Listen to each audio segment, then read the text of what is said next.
नमस्कार, आदाब, सत श्री अकाल and welcome to Manage Brains, India's best online learning platform, जहां आपको मिलता है किंडरगार्टन से लेकर 12th तक का सारा education absolutely free of cost.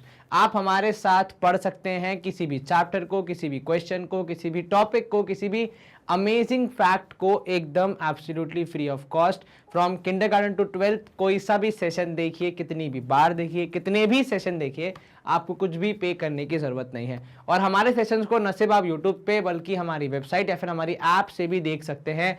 वहाँ पे भी आपको कुछ भी पे नहीं करना पड़ता है, क्योंकि यूट्यूब पे अक्सर ऐसा होता है ना कि बहुत सारे अलग टाइप के वीडियोस मिल जाते हैं आपको, कभी गाने, कभी संगीत, कभी नृत्य। तो उन सब से अगर आपको डिस्ट्रैक्ट नहीं होना और आपको एकदम एकाग्रचित होकर पढ़ाई करनी है तो हमारी वेबसाइट को आप चेकआउट कीजिए। वहाँ पे ये सारे डिस्ट्रैक्शंस आपको नहीं मिलते हैं और आप आसानी से पूरी पढ़ाई कर पाते हैं। स्टूडेंट्स, आपको अच्छे से पता है कि जो मैग्नेट ब्रेन्स का चैनल है वो न सिर्फ आपको बोर्ड एग्जाम की तैयारी करवाता है, न सिर्फ आपके स्कूल एग्जाम्स में अच्छा परफॉर्म करने में आपकी हेल्प करता है, बल्कि आपको कॉम्पिटिटिव एग्जाम, दैट इज प्रतियोगी परीक्षा जो होती है ना हमारी, कंपटीशन वाली, एकदम टाइट कंपटीशन वाली, उनकी भी तैयारी करवाता है एब्सोल्युटली फ्री ऑफ कॉस्ट, वो भी बिना कुछ पे किए। तो उसमें अगर आप जेई की तैयारी कर रहे हैं, आप नीट की तैयारी कर रहे हैं, या फिर कक्षा 10वीं का सबसे इंपॉर्टेंट एग्जाम बोर्ड्स के बाद जिसका नाम है एनटीएससी, उसकी तैयारी कर रहे हैं, मैग्नेट ब्रेन्स सारी चीज़ों का ध्यान रखता है। एनटीएससी पढ़ाने के लिए आपको बहुत सारे टीचर्स पढ़ाते हैं, साइंस, सोशल, मेंटल एबिलिटी और मैथ्स का मेंटर मैं राहुल आपको मैथ्स की तैयारी करवाता हूं फॉर एनटीएससी एग्जामिनेशन। और हम पढ़ रहे हैं इस समय चैप्टर जिसका नाम है ट्रिग्नोमेट्री। इस चैप्टर में हमने दो चैप्टर्स को मर्ज किया है कक्षा 10वीं के, एक तो इंट्रोडक्शन टू ट्रिग्नोमेट्री, दूसरा एप्लीकेशन ऑफ ट्रिग्नोमेट्री। ये चैप्टर बहुत इंपॉर्टेंट हो जाता है क्योंकि एनटीएससी एग्जाम में, क्योंकि भैया 8वीं 9वीं 7वीं तक ये आप चैप्टर आप कभी नहीं देखते हैं, यह पहली बार 10वीं में ही आता है, तो इसका इंपॉर्टेंस, इसका रोल इन द एग्जाम बहुत इंपॉर्टेंट हो जाता है। ठीक है, इसीलिए इसे पढ़ना बहुत जरूरी है। इस सेशन के ठीक पहले हमने आपको एक कॉन्सेप्ट रिव्यू सेशन दिया था जिसमें हमने पूरे कॉन्सेप्ट्स को रिव्यू किया था जो भी इस चैप्टर में एप्लीकेबल थे, और फिर एक हमने दिया है लेवल 1 क्वेश्चंस का प्रैक्टिस सेशन जहां पे आप बहुत सारे क्वेश्चंस को प्रैक्टिस कर सकते हैं और अपनी तैयारी को मजबूत कर सकते हैं। आज के सेशन में हम तैयारी करने वाले हैं लेवल 2 क्वेश्चंस की, जिनके एग्जाम में आने के चांसेस ज्यादा हैं। और अगर आप सोच रहे हैं कि सर लेवल 2 क्यों नहीं पढ़ाते, सीधे लेवल 1 क्यों पढ़ाते हैं, क्योंकि लेवल 1 से आपका कॉन्सेप्ट डेवलप होता है, कॉन्फिडेंस आता है सवाल सॉल्व करने का, और वही ट्रांसफर होता है लेवल 2 में। तो वहां पे अगर आप इंपॉर्टेंट कॉन्सेप्ट को रिवाइज कर लेंगे तो लेवल 2 ज्यादा अच्छे से सॉल्व कर पाएंगे, और कई बार लेवल 1 से भी क्वेश्चंस आ जाते हैं depending on state to state. ठीक है, चले शुरू करें आज का सेशन। बहुत सारी बातें हो गई, अगर आपको मेरी बातें समझ में आई, अच्छी लगी, तो नीचे एक लाइक का बटन है, उसको प्लीज प्रेस कर दीजिए, बहुत अच्छा लगेगा, हमें उससे ऊर्जा मिलती है और अच्छा परफॉर्म करने की। चलिए शुरू करते हैं बिना समय बर्बाद किए। सबसे पहला क्वेश्चन है आपका कि यदि cos 90 माइनस थीटा, कौन, cos ऑफ 90 माइनस थीटा यदि है √2 माइनस 1, तो cos of 90 minus theta is equal to √2 minus 1। ठीक है, एंड यहां पे हो रहा है multiplied by sine of 90 minus theta. तो आप बताइए कि यहां पे cot थीटा की वैल्यू क्या होगी। जैसे ही मैंने cos 90 माइनस थीटा लिखा, मेरा नेचुरल रिएक्शन आता है कि ये तो साइन थीटा के बराबर होगा। बिल्कुल ठीक, हमारे पास ये बहुत इंपॉर्टेंट नियम है। इज इक्वल टू यहां पे आएगा √2 माइनस 1 अपॉन यहां पे आ जाएगा cos थीटा। अब एक बात बताइए, आपको cot तक जाना है तो पहले साइन और cos को cot में कन्वर्ट कीजिए। कैसे सर, थोड़ा सा क्रॉस मल्टीप्लीकेशन होगा, √2 जो वहां मल्टीप्लीकेशन में था साइड चेंज करेगा तो यहां डिवीजन में आएगा, और यहां आ जाएगा cos theta upon sine theta. और जितना मैंने पढ़ा है ट्रिग्नोमेट्री को, cos theta upon sine theta क्या होता है सर, ये तो देश का बच्चा जानता है कि ये तो tan थीटा होता है। तो यहाँ सॉरी देखो, यहां पे जल्दबाजी में क्या लिख दिया मैंने, tan थीटा, जबकि क्या होता है ये cot थीटा। तो हमें जो सवाल में cot थीटा पूछा गया था वो तो हमें मिल गया, लेकिन उसकी वैल्यू मिल रही है 1 अपॉन √2 माइनस 1। अफसोस है कि इनमें से कोई सा भी आंसर इससे मैच नहीं खा रहा, तो हमें यहाँ पे थोड़ी सी मेहनत और करनी पड़ेगी, और उस मेहनत का नाम है रैशनलाइजेशन ऑफ डिनोमिनेटर, जिसमें आप डिनोमिनेटर की वैल्यू को रैशनलाइज करके वहां से हटा के एक रैशनल नंबर ले आते हैं, और न्यूमरेटर में क्या होगा, इससे हमें फर्क नहीं पड़ता। चलिए, तो ऊपर आ जाएगा √2 + 1, क्योंकि वो 1 से मल्टीप्लाई होगा, तो एज इट इज। नीचे आ जाएगा यहां पे a माइनस बी और a प्लस बी के तहत √2 का स्क्वायर माइनस 1 का square, and this would be equal to cot theta.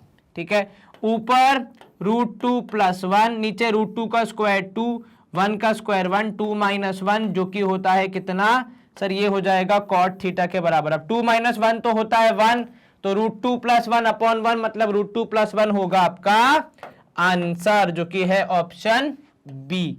क्या आपको ये समझ में आया? बिल्कुल सर, कहीं कोई दिक्कत तो नहीं? बिल्कुल नहीं सर, आसान प्रश्न था, बस खाली थोड़ा सा दिमाग यूज करना था कैसे हम साइन कॉस से कॉट पे पहुंचे। जैसे आप कॉट पे पहुंचे उसके बाद तो फिर सवाल आसान हो गया। चलिए computer ji please verify my answer, option B यहां पे सही है। ऐसे ही यहां पे और क्वेश्चन भी बन सकते हैं, tan की वैल्यू निकालो, तो tan की वैल्यू निकालने के लिए आपको कुछ अलग करना पड़ेगा, साइन की वैल्यू कॉस की वैल्यू यहां पे जैसे यूज करनी पड़ेगी, उसके बाद आंसर आएगा। चलिए स्क्रीन क्लियर। अगला प्रश्न है find the value of 1/3 cos square 30। अब देखो यहां पे सवाल का लेवल कैसे बढ़ा दिया, बस आपका सॉल्व करने वाला पार्ट थोड़ा टफ कर दिया, बाकी तो ये ऐसा सवाल आप पहले भी कर चुके। चलिए 1/3 cos स्क्वायर 30, देखो cos 30 होता है √3/2, स्क्वायर करोगे √3 का 3, 2 का स्क्वायर 4, ठीक है, तो 2 का स्क्वायर यहां पे आ जाएगा 4 माइनस साइन स्क्वायर 45, साइन का स्क्वायर साइन 45 होता है 1/√2, स्क्वायर करोगे तो 1/2 हो जाएगा, 1 का स्क्वायर 1, √2 का square 2, plus twice of sine power 460। अब साइन 60 होता है √3/2, उसकी पावर 4, तो देखो √3 की पावर 2 करोगे तो 3 हो जाएगा, फिर एक और बार √3 की पावर 2 करोगे तो फिर से 3 हो जाएगा 9, और 2 की पावर 4 मतलब 16, ठीक है, माइनस कॉस की पावर 4 45, कॉस 45 होता है 1/√2, पावर 4 करना मतलब 1 की पावर 4 मतलब 1, √2 की पावर 4, √2 की पावर 2 हो जाता है 2, एक और बार किया तो 2 2 4 प्लस 2/3 tan 60 हो जाएगा √3 का स्क्वायर, तो केवल 3। अब पहले हम ब्रैकेट को सॉल्व करते हैं, आप सबको पता है, तो 1/3 इंटू यहां पे आप एलसीएम लेंगे इंटू 2 करेंगे तो हो जाएगा 3 - 2/4 एलसीएम लेने के बाद, ठीक है, प्लस 2 इंटू यहां पे आएगा एलसीएम लेने के बाद 9 - 4/16 और प्लस 2/1, क्योंकि 3 से 3 कैंसल। चलिए अब यहां पे आ जाएगा 1/12, क्योंकि 3 - 2 हो जाएगा 1, 1 × 1, 1 3 और 4 हो जाएगा 12, मल्टीप्लाई करने पे 2 और ये हो जाएगा 8, तो 9 में से गया तो यहां हो जाएगा 5/8 प्लस 2, 12 और 8 का एलसीएम कितना सर, 12 और 8 का एलसीएम हो जाएगा 48, तो यहां पे जब आप सॉल्व करेंगे तो 12 4 = 48, 8 6 = 48, और यहां पे हो जाएगा कितना सर, यहां पे हो जाएगा 12 और 8 का एलसीएम 12 8 48 है ना। चलिए अब आप सॉल्व करेंगे यहां पे तो आपको मिलेगा 4 + 6 5 = 30, 48 2 हो जाएगा कितना 96 होल डिवाइड बाय 48। कहीं कोई दिक्कत तो नहीं? बिल्कुल नहीं सर। क्या बोला आपने सर? हमने बोला 4 6 5 30, 48 दूनी 96, ऐड करोगे तो 96 और 4 हो जाएगा 100, 100 और 30 हो जाएगा 130 बटे नीचे हो जाएगा 48, डिवाइड बाय 2 करोगे तो यहां पे 65/2 से डिवाइड किया 24, तो आपका आंसर आएगा 65/24 which is your option A. चलिए सॉल्व किया आपने, कहीं कोई दिक्कत तो नहीं? अब टफ कैसे हो गया सवाल, देखो कैलकुलेशन थोड़ी ज्यादा कर दी तो आपको लगता है कि सवाल टफ हो गया, और पावर 4 दे दी। देखो पावर 4 सिंपल है, पहले पावर 2 करो आंसर निकालो फिर वापस स्क्वायर कर दो, सिंपल। तो स्क्वायर का स्क्वायर करना इज बेसिकली पावर 4। तो पहले आपने साइन 60 का स्क्वायर किया, साइन 60 होता है √3/2, स्क्वायर किया तो 3/4, उसका भी स्क्वायर किया तो 9/16, और वही हमने लिख दिया, ठीक है। चलिए ऑप्शन ए 65/24 हमारा आंसर, कंप्यूटर जी भी वेरीफाई करेंगे, उनका जवाब भी 65/24, तो यहां पे स्क्रीन क्लियर। अगला प्रश्न है if cos theta minus sine theta is equals to √2 sine theta, what is the value of किसका, cos theta plus sine theta. तो आप माइनस पे आपको प्लस पे जाना है, क्या करेंगे सर, पहले तो जो दिया है उसी के साथ खेलना पड़ेगा, बिल्कुल ठीक। तो cos theta minus sine theta is equal to कितना, √2 साइन थीटा।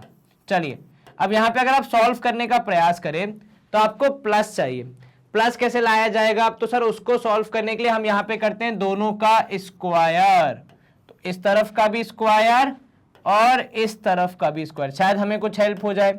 चलिए जब आप स्क्वायर करेंगे यहां पे आपको मिलेगा cos square theta plus sine square theta -2 cos theta sine theta is equal to √2 का स्क्वायर 2 और यहां मिलेगा साइन स्क्वायर थीटा। चलिए अब आप इसको आगे सॉल्व करेंगे तो cos square plus sine square हो जाएगा 1, माइनस करना है आपने 2 कॉस थीटा साइन थीटा, ठीक है, is equal to 2 sine square theta. अब भाई देखो दोनों तरफ साइन कॉस वाली टर्म से तो उनको एक तरफ ले जाओ पूरा का पूरा, तो 1 would be equal to 2 sine square theta, ठीक है, या फिर एक काम करो पहले इसको लिख लो नेगेटिव से पॉजिटिव बना के कि 2 कॉस थीटा साइन थीटा, ये हो गया पॉजिटिव, माइनस की जगह हो जाएगा प्लस क्योंकि ये ऑलरेडी पॉजिटिव है, तो √2 साइन स्क्वायर थीटा, दोनों जगह पे 2 साइन थीटा आपने कॉमन लिया तो 1 इक्वल टू 2 साइन थीटा। अब यहां से 2 भी चला गया, साइन भी चला गया, केवल कॉस थीटा बचा प्लस साइन थीटा बचा, ठीक है। अब आपको क्या चाहिए, और सर इस दोनों को यहां भेजना पड़ेगा तो ये हो जाएगा 1/2 sine theta is equal to cos theta plus sine theta. तो हमें cos theta plus sine theta तो मिल गया, लेकिन अफसोस कि हमारा कोई भी ऑप्शन इससे मैच नहीं खा रहा है, तो मतलब अभी सवाल खत्म नहीं हुआ है भैया, आपको थोड़ा और सिंप्लीफाई करना पड़ेगा। तो 1 साइन थीटा, तो यहां पे लिख दो 1/2 into 1 sine theta is equal to cos theta sine theta, है ना। अब ये जो 1/2 है ये तो एज इट इज रहेगा, 1 sine theta is cosec theta, तो साइन का रेसिप्रोकल होता है कॉसेक, यहां आएगा cos theta plus sine theta, ये प्लस है ना, ध्यान रखना। चलो प्लस साइन थीटा। चलिए अब यहां पे आप 2 कॉसेक थीटा कैसे लिख सकते हैं, वो तो ऑप्शन में है, बिल्कुल है सर, कॉसेक थीटा बाय 2 जो कि है ऑप्शन बी। तो हमारा जवाब आया ऑप्शन बी कि भैया cos theta plus sine theta is 1/2 cosec theta या फिर cosec theta upon 2। Computer ji please verify करें, उनका जवाब भी है option B cosec theta by 2, हमारा जवाब भी वही था। तो स्क्रीन क्लियर, इजी क्वेश्चन, सिर्फ बेसिकली सॉल्विंग करते करते हमें हमारा आंसर मिल गया। ओनली ट्रिक वॉज स्टार्टिंग में जैसे हमने स्क्वायर किया ताकि हम √2 से निजात पा सके, वरना √2 हमें परेशान करते रहता है कि नहीं। चलो अब अगला है, what is the value of 1 minus cos square alpha minus cos square cos power 4 alpha is sine alpha plus sine square alpha is 1। चलो यहां पे देखो आपको बोला है कि साइन अल्फा, ठीक है, यहीं से शुरू हो रहा है पूरा मामला, plus sine square alpha is equal to 1। अब जब साइन स्क्वायर अल्फा को वहां भेजेंगे तो आपको मिलेगा sine alpha is equal to 1 minus sine square alpha, और इधर भेजने की वजह यही थी कि 1 माइनस साइन स्क्वायर अल्फा एक आइडेंटिटी है and it would be equal to cos square alpha. तो कॉस स्क्वायर अल्फा की वैल्यू हो गई साइन अल्फा के बराबर। अब आपको कॉस पावर 4 चाहिए तो दोनों का स्क्वायर कर दीजिए, तो जब आप दोनों का स्क्वायर करेंगे तो ये हो जाएगा साइन अल्फा का whole square is equal to cos square alpha, मतलब ऑलरेडी स्क्वायर है उसका एक और स्क्वायर, तो यहां हो गया sine square alpha is equal to cos power 4 alpha. अब आप क्या करेंगे सर, हमारे पास ये दोनों वैल्यूज आ गई जो कि हमें सवाल में चाहिए। अब अगर आप ध्यान से देखें जो आपको चाहिए वो है 1 माइनस, अगर मैं माइनस ले लूं कॉमन तो अंदर आ जाएगा cos square alpha plus cos power 4 alpha, और इन दोनों की वैल्यूज आपके पास है तो ये हो जाएगा 1 माइनस अंडर कितना आएगा, under the bracket sine alpha plus sine square alpha, इन दोनों के जो दूसरे नाम है हमने वो लिख दिए, और अगर आप यहां पे देख पा रहे हैं sign alpha plus sine square alpha की वैल्यू पहले से हमें सवाल में दी है, तो यहां पे हम लिख देंगे 1 - 1 which is also equal to 0। क्या मैंने कोई वैल्यू रखी? नहीं सर। क्या मैंने कुछ आंसर निकाला? हाँ जी सर, बिना कुछ वैल्यू रखे डायरेक्टली आपका आंसर आ गया 0। तो यहां पे आप आंसर क्या मार्क करोगे? Option A 0। क्या आपको ये समझ में आया कैसे आपने यहाँ पे जो गिवन था उसको यूज करते हुए अपने सवाल को सॉल्व करने का प्रयास किया? चलिए, ए इक्वल टू 0 हमारा answer. Computer ji please verify option A 0 is the correct answer. Screen हो जाएगी क्लियर। अगला प्रश्न है हमारा, if cot theta is m upon n then what is the value of m cos theta?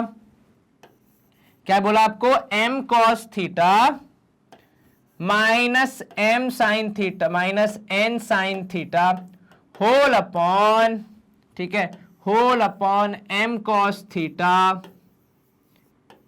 Plus n sin theta. अब देखो यहां पे जब दिया कॉट है तो सवाल में कॉट आना भी चाहिए। अब सवाल में कॉट आएगा कैसे? तो देखो हमने क्या किया, m cos थीटा यहां पे माइनस लगा के n sin थीटा, न्यूमरेटर और डिनोमिनेटर दोनों को डिवाइड कर दिया साइन थीटा से।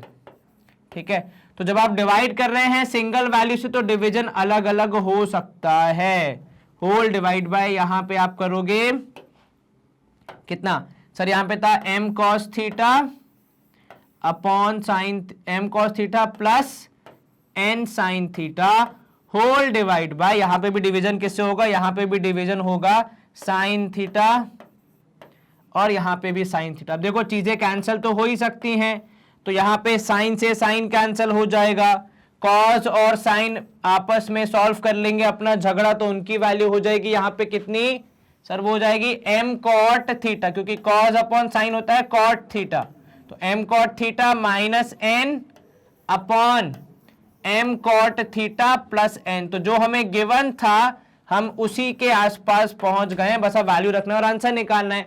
कॉट थीटा है m अपॉन n, तो रिप्लेस कर दो, तो m into m upon n minus n upon m into m upon n plus n। अब आप मल्टीप्लाई करेंगे m से m, तो m square minus n square whole divide by n, and यहां पे भी आप जब मल्टीप्लाई करेंगे एलसीएम लेंगे तो m square plus n square whole divide by n। Sir ये कैसे हुआ? देखो m से m multiply m square, LCM लेने के लिए n को यहां भेजना पड़ेगा तो n स्क्वायर, क्योंकि दोनों के पास अब n है डिनोमिनेटर में कैंसिल हो जाएगा, कुल मिला के लास्ट में बचेगा ऊपर m square minus n square in the numerator और डिनोमिनेटर में m square plus n square. आसान प्रश्न? जी हां सर, बहुत आसान। ऑप्शन बी के रूप में हमें सही जवाब मिलेगा। थोड़ा सा अगेन सेफ्टी रखें, केयरफुल रहें सवाल सॉल्व करते समय, क्योंकि ऑप्शन ए और बी में केवल साइंस का फर्क है, नीचे माइनस ऊपर प्लस। अगर आपने जल्दबाजी में ए मार्क कर दिया तो फिर टीचर आपके माइनस मार्किंग कर देगी, बाद में हमको आके नहीं बोलना कि सर मेरे तो मार्क्स ही चले गए। तो भैया अगर सेफ्टी नहीं रखेंगे, आप केयरफुली सॉल्व नहीं करेंगे तो नुकसान होने के चांसेस ज्यादा हैं। चलिए यहां पे स्क्रीन क्लियर। अगला प्रश्न, ऑब्वियसली बात है आंसर वेरीफाई करना जरूरी है। कंप्यूटर जी ने भी उसी आंसर के आगे हरा रंग लगाया जिसपे हमने पर्पल से खेली होली है। ठीक है, अगला प्रश्न जो सॉल्व न कर पाए वह कन्या भोली है। वाह वाह सर, क्या शेर मारा है आपने। चलिए, sine 5 pi by 4 minus cos 3 pi by 4 कितना होगा, ये आपको बताना है। अब देखो साइन ऑफ, इसको आप लिख रहे हैं 5 पाई बाय 4 की जगह पाई प्लस पाई बाय 4। क्या ऐसा मैं लिख दूं? चेक करो एक बार। अब आप अगर इसको सॉल्व करेंगे 4 पाई प्लस पाई हो जाएगा, तो which is equal to 5 pi by 4 minus of cos, यहां पे आप करेंगे 3 पाई बाय 4 की जगह पाई माइनस पाई बाय 4।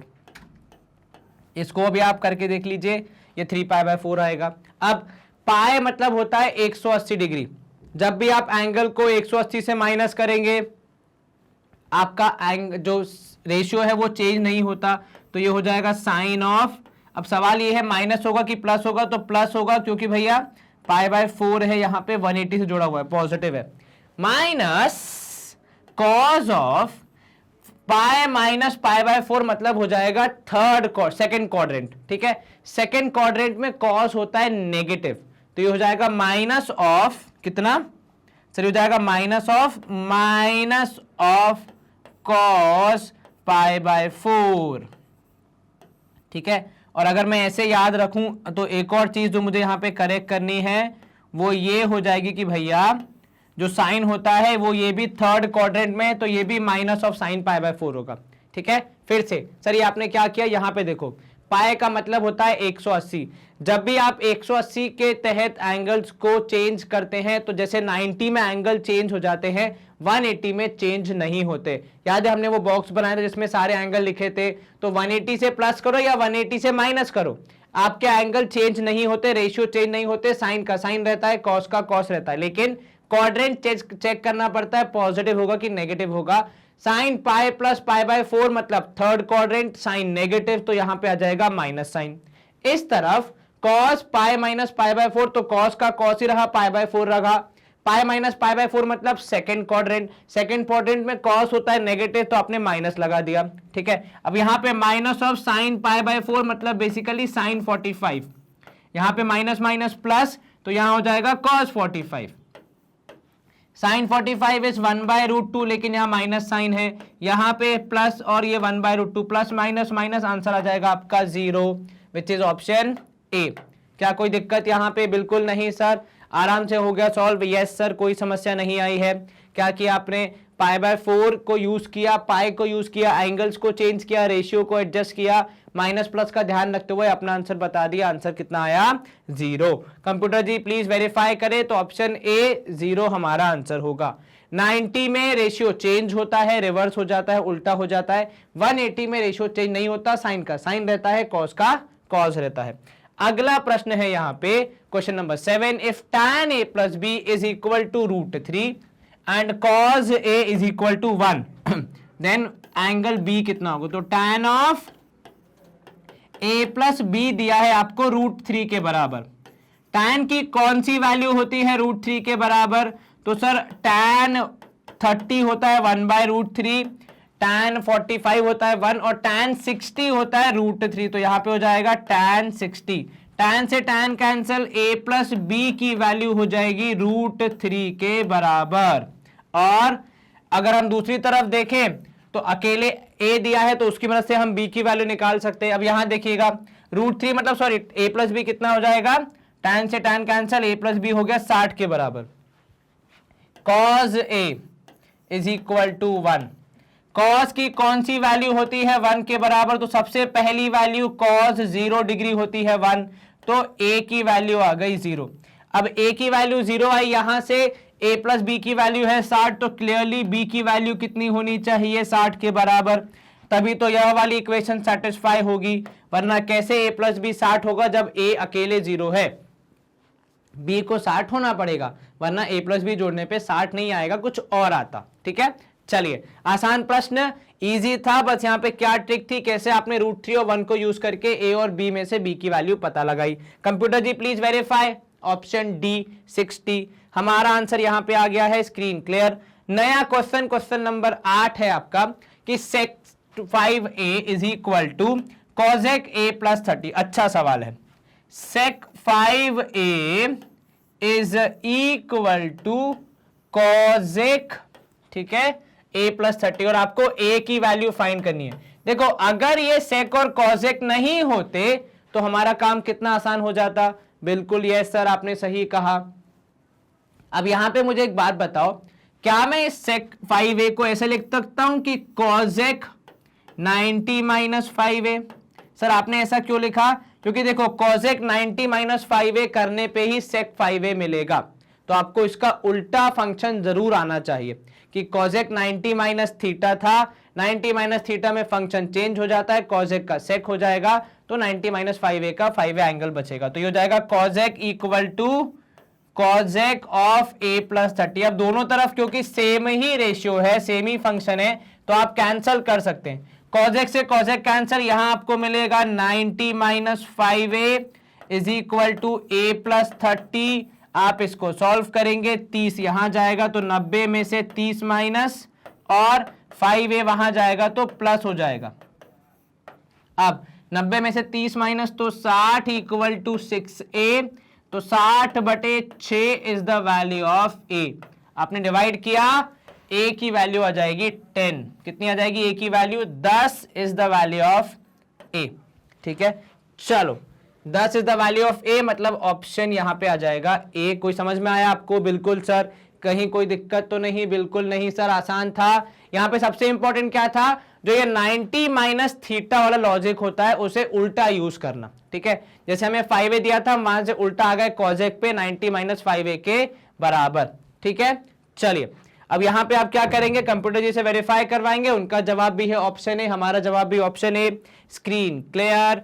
अगला प्रश्न है प्रश्न क्रमांक 9, जो क्या बोल रहा है आपसे? If theta is 30 degree then value of cosec 2 theta, cot theta, sine 2 theta, sec 2 theta. अब आप में से कुछ लोग सोच रहे होंगे कि सर हमने ये तो सीखा ही नहीं है, हमने केवल साइन 2 थीटा को चेंज करना सीखा है।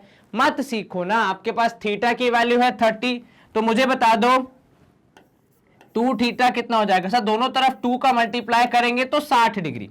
ठीक है, तो बस जहां जहां पे 2 थीटा है वहां 2 थीटा की जगह लिख दो 60। तो cosec 60 into cot 30 minus sine 60 into sec 60। अब आप में से अगर कुछ लोगों को कॉसेक, सेक और कॉट की वैल्यू याद नहीं है तो भी कोई दिक्कत नहीं है, इसे 1/sin 60 लिख दो, आपको sin 60 तो याद होगा।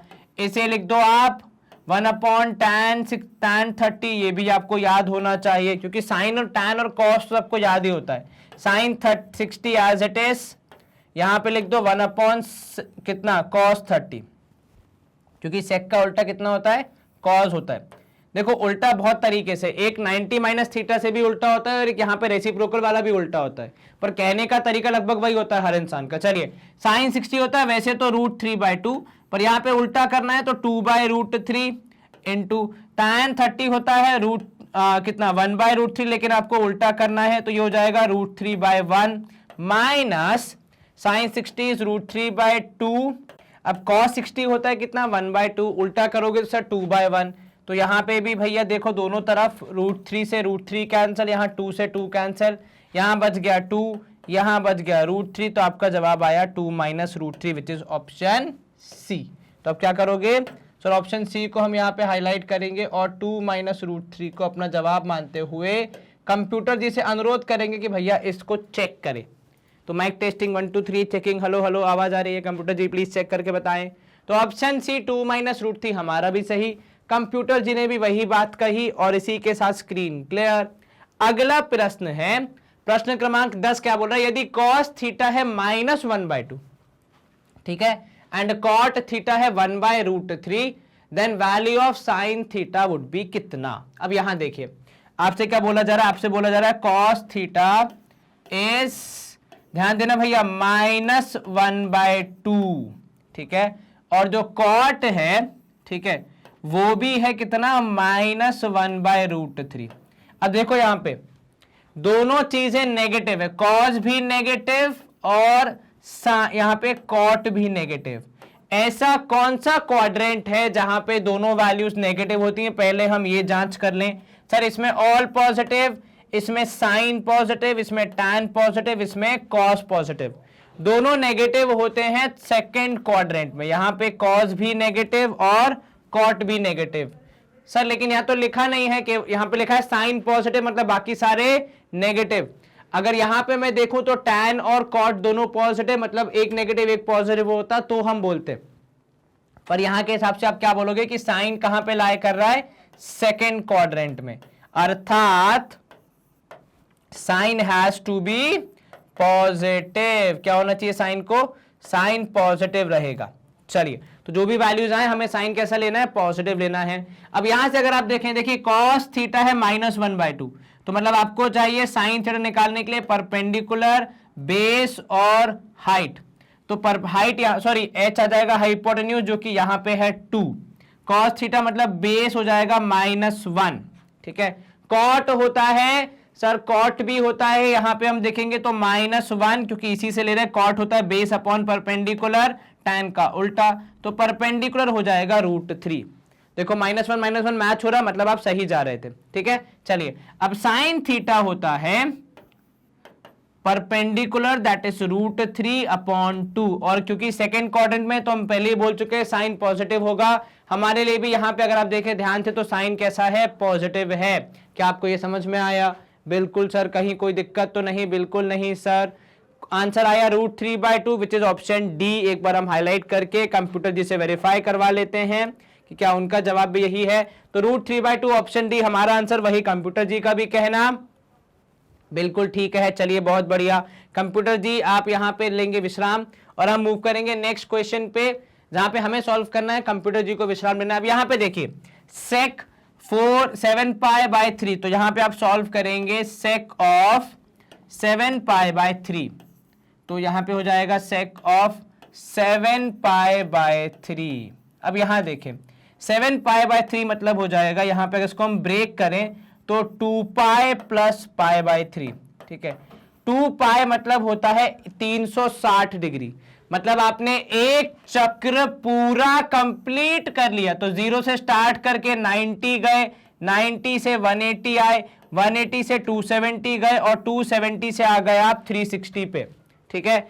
मतलब 2π मतलब यहां पे आ गए आप। अब जैसे आप यहां पे आ गए, इससे आपने ऊपर जाना है, और जिस क्वाड्रेंट में आप आए हैं यहां पे फर्स्ट क्वाड्रेंट में होता है ऑल पॉजिटिव, मतलब सारी वैल्यूज पॉजिटिव, तो मतलब इसका जो भी आंसर आएगा वो क्या आएगा, पॉजिटिव आएगा। अब जब आप पाई के किसी मल्टीपल से सॉल्व करते हैं तो वो सेम ही नेचर का होता है जो कि पाई के साथ होता है। अब क्योंकि पाई के साथ एंगल चेंज नहीं होता, रेशियो चेंज नहीं होता है, तो यहां पे भी सेक का सेक ही रहेगा, और 2π + π/3 would also be equal to केवल π/3, that too positive, because second quadrant नहीं, थर्ड में नहीं, फोर्थ में नहीं, फर्स्ट क्वाड्रेंट में लाई कर रहे हैं जनाब। अब सेक π/3 मतलब सर पाई की वैल्यू होती है 180 डिग्री, 180 डिग्री डिवाइड बाय 3 करेंगे तो हमारा आंसर आएगा 60 डिग्री। सेक 60 डिग्री की वैल्यू कितनी होगी आपको याद होनी चाहिए, नहीं याद तो कॉस की याद करो। सर कॉस की होती है 1/2, तो इसकी हो जाएगी reverse, that is 2, option D. क्या आपको यह समझ में आया कैसे आपने 7π/3 को ब्रेक करके 2π + π/3 लिखते हुए फिर उसके बाद कौन सा रेशियो लगेगा वो डिसाइड किया, किस कोऑर्डिनेट में लाई करेगा वो डिसाइड किया, पॉजिटिव नेगेटिव होगा वो डिसाइड किया, और फिर अपना आंसर बताया, ठीक है। चलिए कंप्यूटर जी प्लीज जवाब को वेरीफाई करें, उनका जवाब है ऑप्शन डी 2, हमारा जवाब भी वही, तो स्क्रीन क्लियर। अगला प्रश्न है what is the relation between x and y if cot theta plus cosec theta. यहां देखो क्या बोला आपसे, cot theta plus cosec theta is equal to x, और साथ में आपके पास, अच्छा इसको अगर मैं चेंज कर दूं साइन कॉस में तो ये हो जाएगा 1/, कितना हो जाएगा सर, कॉट हो जाएगा, यहां पे हम करेंगे तो कॉस अपॉन साइन, तो cos theta upon sine theta plus 1/sin theta is equal to x। तो अगर आप देखेंगे यहां पे तो ऊपर आ जाएगा cos theta plus 1 whole upon sine theta, ठीक है। ये आपके पास आ गई x की वैल्यू। अब आपको क्या बोलना है, दूसरा आपको बताना है भैया सेकेंड ऑप्शन क्या है आपके पास, आपके पास सेकेंड ऑप्शन है ये cosec माइनस कॉट है और ये माइनस वाई के बराबर है। अगर मैं माइनस साइन को यहां भेज दूं तो ये हो जाएगा कॉट थीटा माइनस कॉजेक थीटा, और ऐसा इसलिए क्या मैंने, क्योंकि इस तरफ भी कॉट माइनस कॉजेक ही चल रहा है ना, कॉट माइनस कॉजेक सेम ही चलेगा, होल अपॉन यहां पे आप, अच्छा होल अपॉन यहां पे फिलहाल तो नहीं आएगा, बाद में आएगा, तो बाद में क्या आएगा यहाँ पे इक्वल टू वाई के बराबर। इसको आप सॉल्व करेंगे तो ये हो जाएगा cos theta upon sine theta, ठीक है, minus 1/sin theta is the value of y। चलिए अब आप इसको सॉल्व करेंगे तो ये हो जाएगा cos theta minus 1/sin theta is equal to y, ठीक है। अच्छा एक काम करो, यहां पे अगर आप देखोगे तो x और y आ गया, ठीक है, और अगर आप इधर पे देखें तो x और y मल्टीप्लाई हो रहे हैं, तो क्यों ना हम भी x और y को मल्टीप्लाई कर दें। अब अगर हम x और y को मल्टीप्लाई करेंगे तो हमें क्या मिलेगा, वो लिखने की मुझे जगह चाहिए तो मैं इसको इरेज कर रहा हूं। हालांकि याद रखना x की वैल्यू क्या आई थी, तो y थी cos theta plus 1 upon sine theta. चलिए तो यहां पे आएगा cos theta plus 1 upon sine theta, ठीक है, और साथ में आ जाएगा यहां पे into cos theta minus 1 upon sine theta, ठीक है, और ये दोनों को मल्टीप्लाई कर रहे हैं, मतलब अपन x और y को मल्टीप्लाई कर रहे हैं। तो ये वाला पार्ट भी इरेज करके हम क्या लिख देंगे कि हम यहां पे कर रहे हैं x इंटू वाई, ठीक है। अब यहां पे देखना क्या मिलेगा आपको। सर यहां पे अगर हम इन दोनों को देखें तो ये a प्लस बी और a माइनस बी हो जाएगा a square minus B square, तो हो जाएगा cos square theta minus 1 square, ठीक है, अपॉन साइन थीटा। यही होना चाहिए, बिल्कुल सर। और ये हो जाएगा किसके बराबर, तो सर ये हो जाएगा एक्स वाई के बराबर। अब अगर आप यहां पे देखें ऊपर साइन स्क्वायर थीटा, क्योंकि साइन से साइन मल्टीप्लाई होगा, ठीक है। अब अगर आप ऊपर माइनस साइन कॉमन ले लें, आपको मिलेगा 1 माइनस कॉस स्क्वायर थीटा। लेकिन सर आपने ऐसा क्यों किया, वो भी मैं आपको बता रहा हूं, बस 2 मिनट आप सब्र करें, ठीक है। तो जैसे ही आपने माइनस साइन कॉमन लिया, ऊपर आ गया 1 minus cos square theta which is also equal to sine square theta. तो ऊपर minus of sine square theta, नीचे पहले से एग्जिस्ट करता है साइन स्क्वायर थीटा, दोनों को आप कैंसिल कर देंगे तो आपको मिलेगा यहां पे एक्स वाई इक्वल टू -1। क्या ये आंसर है हमारे पास?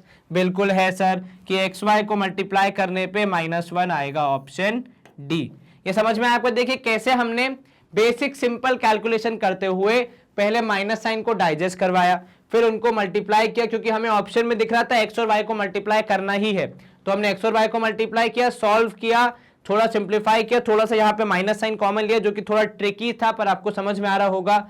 अगर आप ये नहीं भी करते तो आपको जब दिख रहा है सारे स्क्वायर वाले हैं, तो इस 1 को कॉस और साइन में कन्वर्ट कर देते, cos square plus sine square में, तो भी चीजें कैंसिल होकर आंसर वही आता, ठीक है।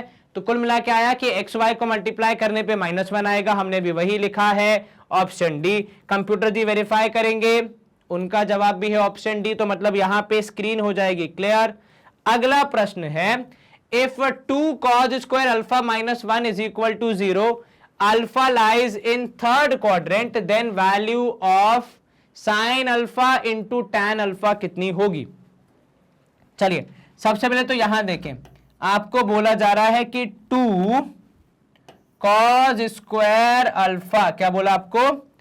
2 cos स्क्वायर अल्फा, ठीक है, इज -1 इक्वल टू 0। इसको आप अगर सॉल्व करेंगे तो ये होगा cos square alpha equal to 1/2, cos alpha हो जाएगा यहां पे स्क्वायर रूट ऑफ 1/2, है ना। तो cos alpha is equal two plus minus 1/√2। अब ये बहुत इंपॉर्टेंट हो जाता है जो मैंने यहां पे लिखा प्लस और माइनस, क्योंकि आपको नहीं पता फिलहाल कि इसमें से पॉजिटिव वैल्यू लेनी है कि नेगेटिव वैल्यू लेनी है। ऑल्सो जो ये सवाल में लिखा है ना, alpha lies in third quadrant, इसका क्या उपयोग है? तो इसका यही उपयोग है, यहां पे आप प्लस और माइनस में से कौन सा लेंगे ये आपको बताने में हेल्प करेगा, ठीक है। जैसे यहां पे अगर आप देखेंगे cos अल्फा, ठीक है, would be -1/√2, and the simple reason is third quadrant में cos is always negative, cos is negative। ये बात आपको यहां पे हाईलाइट करनी है, ठीक है। थर्ड क्वाड्रेंट में लिखा मतलब cos नेगेटिव है, तो cos अल्फा हो गया -1/√2, मतलब यहां से आपको मिल रहा है कि बेस की वैल्यू है -1, हम ऐसे ही लिखेंगे, और हाइट है, हाइपोटेन्यूज है आपका √2। एनीवे जब आप सॉल्व करेंगे -1 का स्क्वायर करते हुए हो ही जाएगा वो, वैसे भी पॉजिटिव। चलिए, perpendicular square plus base square is always equal to h square, ये क्यों चाहिए?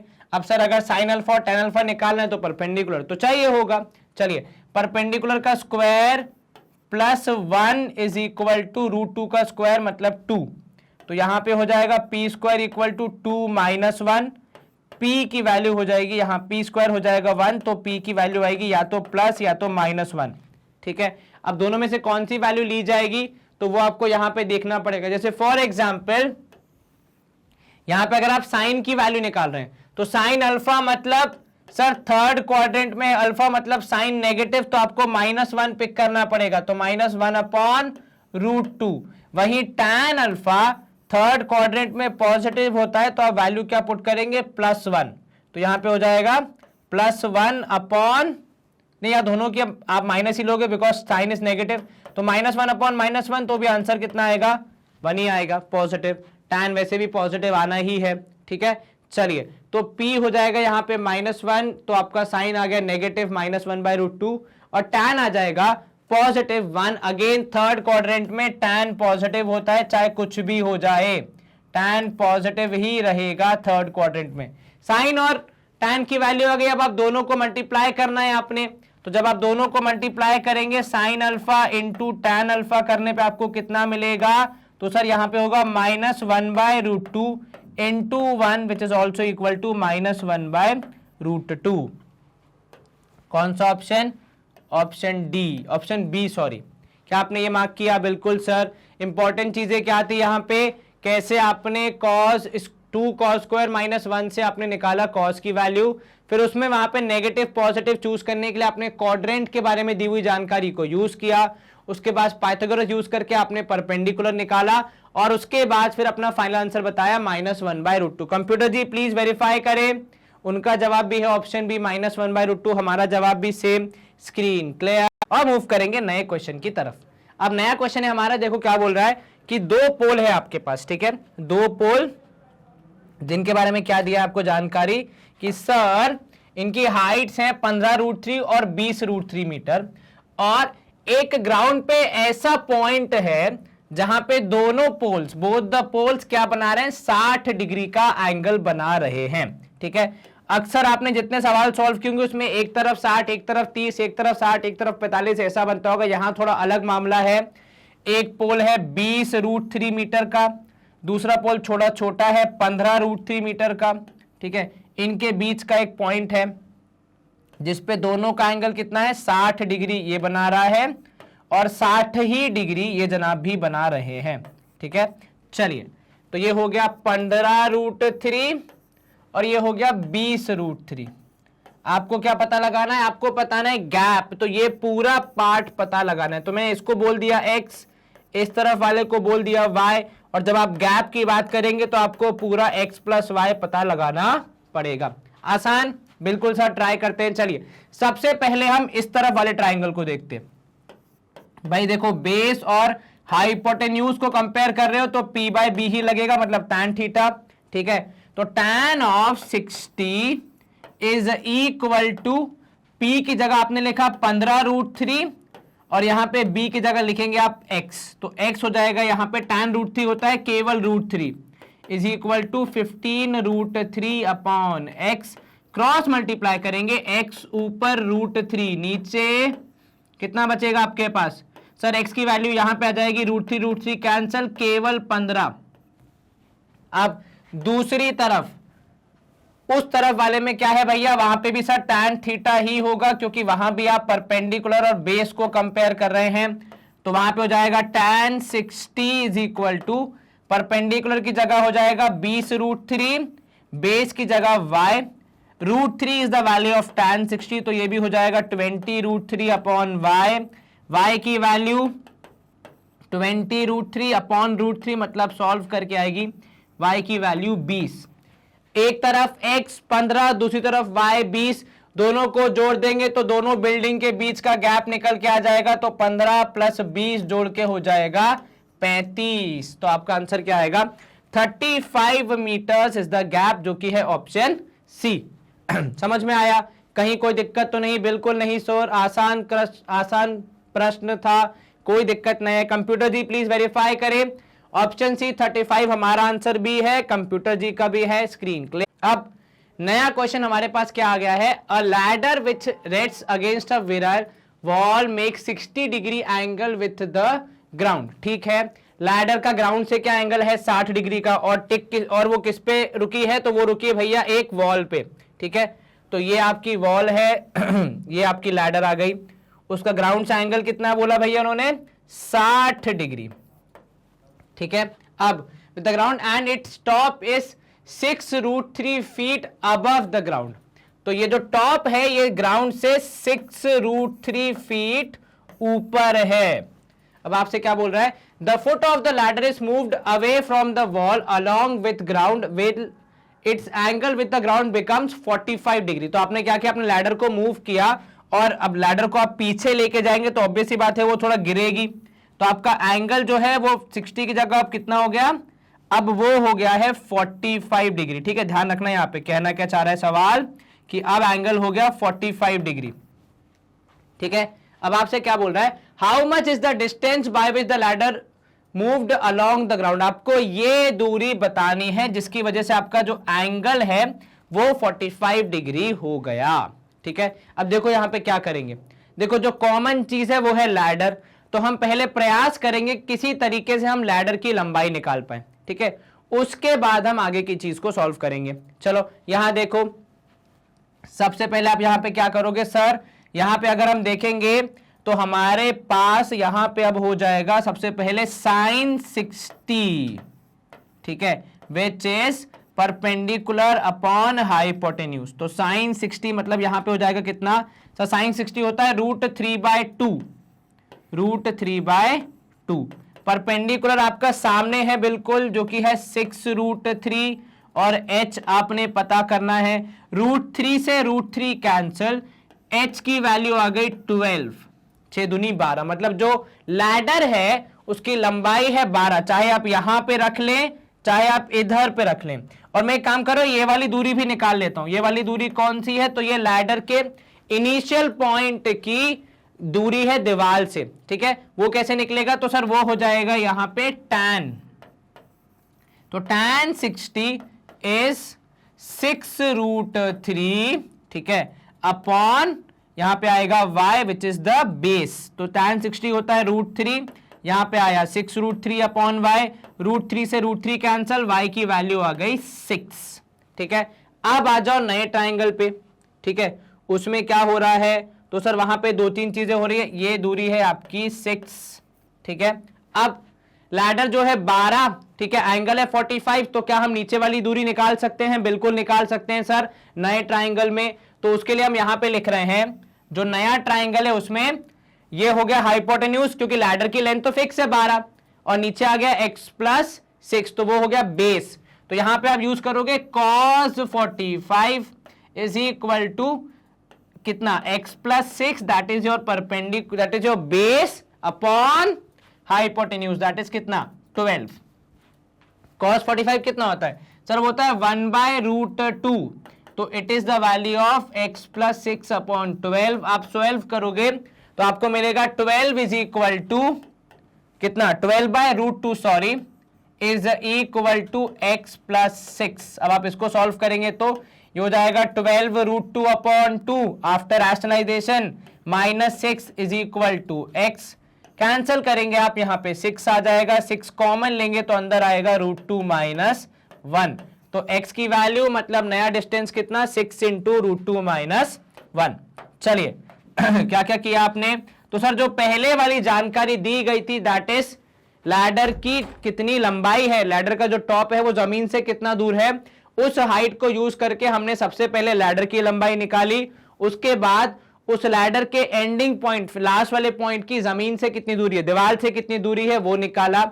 अब क्योंकि लैडर फिक्स ही है तो लैडर की लंबाई तो फिक्स है, खाली आप उसको ऊपर नीचे कर सकते हैं, तो इसलिए हमने वही 12 की वैल्यू यूज की नए ट्राइंगल में, जहां पे हमें बेस पता था, base including unknown quantity x, हमने फिर यहां पे ट्रिग्नोमेट्रिक रेशियोज का यूज करके उसका आंसर बताया कि x की वैल्यू आएगी 6√2 - 1, मतलब जमीन से कितना दूर है वो, या कितना एक्स्ट्रा आपने मूव किया है भैया, मूव कितना किया है, तो 6√2 - 1 आपने रूट मूव किया है। Computer ji please answer verify करें, उनका जवाब भी है ऑप्शन डी हमारे जवाब की तरह, तो स्क्रीन क्लियर। अगला प्रश्न है हमारा, the angle of elevation of a bird flying above the aeroplane as observed from the aeroplane is 30 degree. ठीक है, at the same time the angle of elevation of the aeroplane as observed from the point on the ground and vertically below the bird is 60 degree। ठीक है, if the shortest distance between the bird and the aeroplane at the moment is 1500 metre, then the height of the aeroplane above the ground is। सवाल देखना भैया, ये रहा आपका aeroplane, ऐसा नहीं, मतलब एक काम करते हैं डॉट बना देते हैं। ये आपका एरोप्लेन है, ठीक है। एरोप्लेन के ऊपर एंगल ऑफ एलिवेशन किसका, बर्ड का है, कितना, 30 डिग्री। तो ये रही आपकी बर्ड। तो ये डिस्टेंस कितना हो गया है, ये डिस्टेंस है 1500। देखो वहां पे साफ साफ लिखा है the shortest distance between the bird and the aeroplane is 1500 metres, ठीक है। अब इसी जगह पे vertically below the bird, vertically below the bird एक पॉइंट है, मतलब एकदम एग्जैक्टली बर्ड के नीचे, वहां से प्लेन का angle of elevation is 60 degree.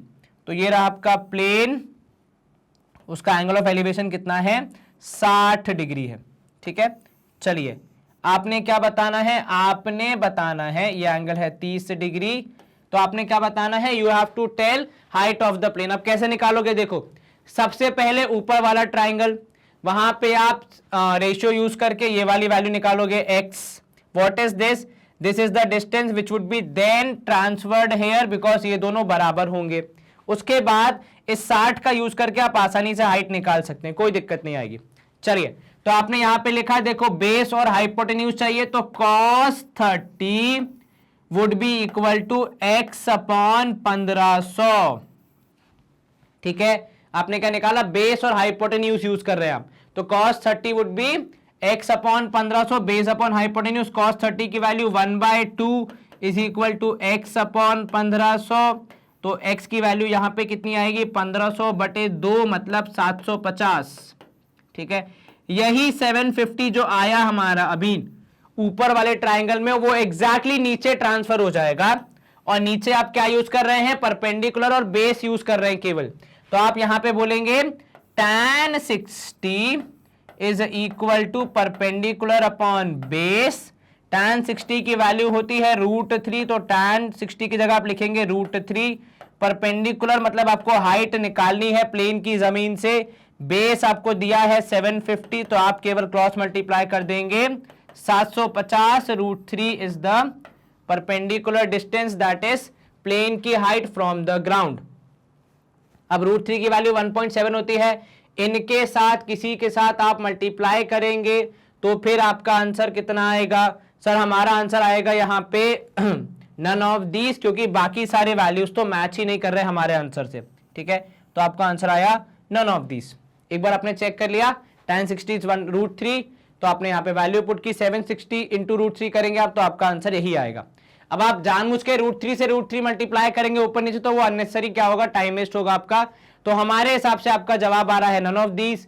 एक बार हम कंप्यूटर जी से भी पूछ लेते हैं, हाइट ऑफ द एरोप्लेन पूछ रहा था, हमने वही निकाला है। कंप्यूटर जी प्लीज आंसर को वेरीफाई करें। Option D none of these, computer ji का भी सही है, हमारा भी सही है, तो स्क्रीन क्लियर। अगला प्रश्न है यहाँ पे, अ बिल्डिंग विच इज 30, देखो ये सारे सवाल दिखते बहुत बड़े बड़े पर हैं आसान, इतनी कोई टेंशन नहीं आएगी, ठीक है। अगर आप उसको अच्छे से रीड करें, समझ रहे हैं, फिर तो कोई दिक्कत नहीं है। A building which is 30 metre high was observed from a point on the ground. चलिए इतना जितना पढ़ा, ये आपकी बिल्डिंग हो गई, थोड़ी सी पतली होगी बिल्डिंग, इतनी मोटी बिल्डिंग नहीं होती है, ये हमारे लिए मैथ्स में बिल्डिंग इतनी ही मोटी होती है। हाइट कितनी है इसकी, 30। इसको आप ऑब्जर्व कर रहे हैं from a point on the ground, मान लीजिए ये पॉइंट है। अब जो भी एंगल बने हम तो लिख लेंगे, हमें समझ में आना चाहिए, ठीक है। चलिए, observer found that the angle of elevation of a point on the second floor of the building is 10 metre above the ground, same as the angle subtended by the rest of the building, ठीक है। चलो क्या बोल रहा है आपसे, angle of elevation of a point of the second floor of the building which is 10 metre above the ground. तो जो सेकेंड फ्लोर है वो कहां पे है, 10 मीटर ऊपर है, तो मतलब सेकेंड फ्लोर की दूरी कितनी है, 10 मीटर है, ठीक है। इसका angle of elevation is same as, इसका एंगल ऑफ एलिवेशन जो भी है मान लो थीटा, ठीक है, is same as the angle subtended by the rest of the building observed from the point P। अच्छा ये पॉइंट P अभी नया आया है इसमें, ठीक है, observed from the point P। अब यहां पे आपको क्या बोल रहा है, if the height of the observer is to be ignored, approximate distance between the observer and the foot of the tower is, foot of the building is, आपसे ये पूछा गया है।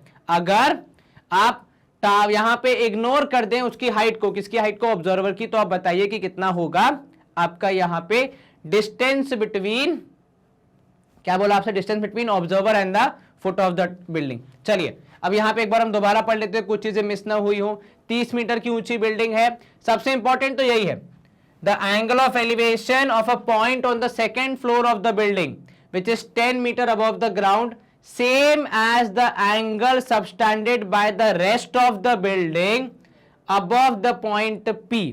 तो अबव द पॉइंट P जितनी building है is same as this, मतलब क्या आप कहना चाह रहे हैं कि अगर ये एंगल थीटा है तो ये भी एंगल थीटा होगा, ऐसा?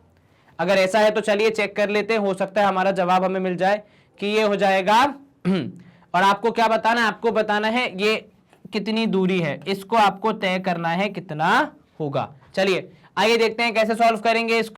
देखो पहले हम छोटे ट्राइंगल की बात करेंगे, तो भैया tan theta is equal to perpendicular that is 10 upon x, ये आपको पता चल गया, परपेंडिकुलर 10, बेस हो गया आपका x।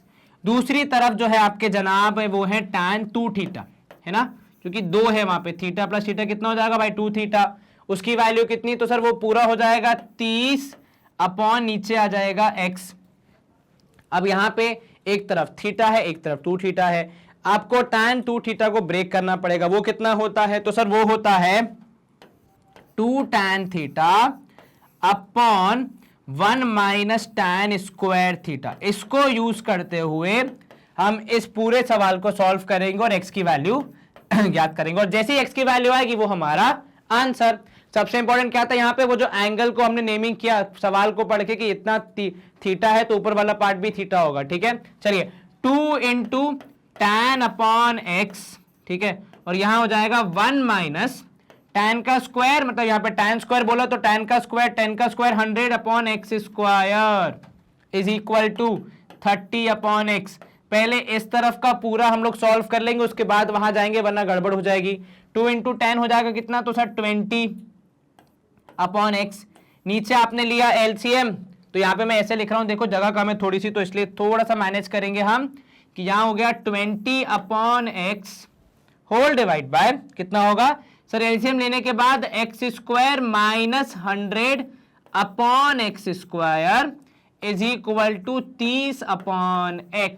चलिए इसको अब और सॉल्व करेंगे, तो 20 अपॉन x, ठीक है, होल डिवाइड बाय यहां पे कितना है सर, ये जो x है इधर का डिनोमिनेटर का, इसके स्क्वायर से कैंसिल हो जाएगा, आपने वो नहीं लिखा तो अभी लिख दिया, देखो x से x कैंसिल, तो जो नीचे का x डिनोमिनेटर का ये आ जाएगा ऊपर, तो आपके पास आएगा 20 अपॉन x की जगह directly 20x upon x square minus 100 is equal to 30 upon x। अब आप क्या करेंगे सर, क्रॉस मल्टीप्लाई, तो 20x square is equal to यहां पे हो जाएगा 30x स्क्वायर माइनस कितना सर 30, तो ये हो जाएगा माइनस 3000। कैसे भैया sir, 30 into x square 30x square, 30 into 100 हो जाएगा 3000। अब आप सॉल्व करेंगे तो ये 3000 यहां जाएगा तो पॉजिटिव, 2000 वहां जाएगा तो नेगेटिव, 20x स्क्वायर वहां जाएगा तो नेगेटिव, सॉल्व करोगे इधर आएगा 3000 equal to 10x square, divide करोगे 300 इक्वल टू x स्क्वायर, आप x की वैल्यू निकालोगे तो हो जाएगा under root of 300 which is also equal to 3 into 100, जिसमें 3 हो जाएगा कितना, स्क्वायर के अंदर हो जाएगा 10 रूट 3, क्योंकि सवाल में वैल्यू दी गई है रूट 3 की, हमें भी पुट करनी पड़ेगी 1.732, x की वैल्यू 17.32। समझ में आया आपको क्या किया आपने यहां पे, देखो मेन जो एप्लीकेशन ऑफ ट्रिगो था वो तो यहीं पे खत्म हो गया, उसके बाद तो फिर आपको सिर्फ इक्वेशन सॉल्व करनी थी, तो आप बचपन से करते आ रहे हैं। इंपॉर्टेंट चीज क्या थी, कैसे आपने tan 2 थीटा को यूज करते हुए अपने सवाल के जवाब तक पहुंचे। समझ में आया, कहीं कोई दिक्कत तो नहीं, आसान था। tan 2 थीटा आपको पता है फॉर्मूला से क्या होता है, आपने वैल्यू सब्स्टिट्यूट की, आंसर निकाला और फाइनली आया x की वैल्यू 17.32 विच इज ऑल्सो कौन सा option sir, option A in are 4 option, तो ऑप्शन ए हमारे हिसाब से सही है। एक बार हम कंप्यूटर जी से भी परमिशन लेंगे भाई, उनका जवाब भी आना जरूरी है, तो ऑप्शन ए कंप्यूटर जी के हिसाब से भी ठीक, हमने भी उसको वही लिखा है। स्क्रीन करेंगे अब हम क्लियर एंड मूव करेंगे नेक्स्ट क्वेश्चन की तरफ।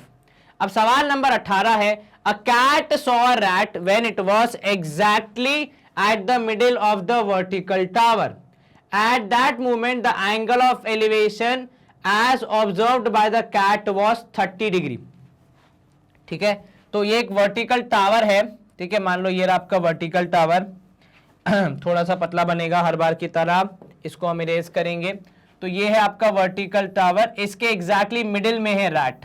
ठीक है, इसका एंगल ऑफ एलिवेशन कितना है, तो एंगल ऑफ एलिवेशन है उसका कितना है, देखो लिखा है 30 डिग्री। ठीक है, the angle of elevation as observed by the cat was 30 degree. The cat ran a certain, नहीं the rat, sorry, the cat ran a certain distance towards the tower to chase the rat which is to the top of the tower.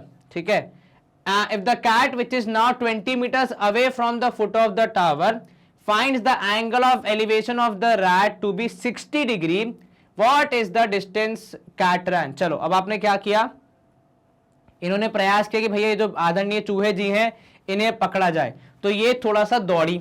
ठीक है, उसके बाद क्या हुआ, towards the tower to chase the rat which is to the top of the tower. अब क्या हो गया, जो रैट है वो जनाब पहुंच गए यहां पे, तो इस पॉइंट पे कितना है 60 डिग्री हो गया एंगल ऑफ एलिवेशन। ठीक है, तो पहले 30 था, अब वो कितना हो गया 60 डिग्री।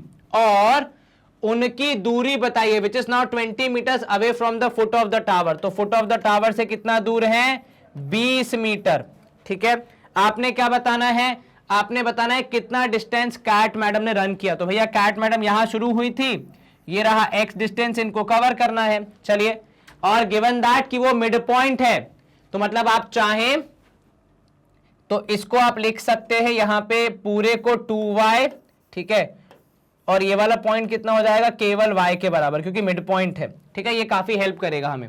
चलिए, सबसे पहले हम बढ़ेंगे उधर वाले ट्राइंगल की तरफ, क्योंकि वहां पे काफी चीजें हमें नोन है।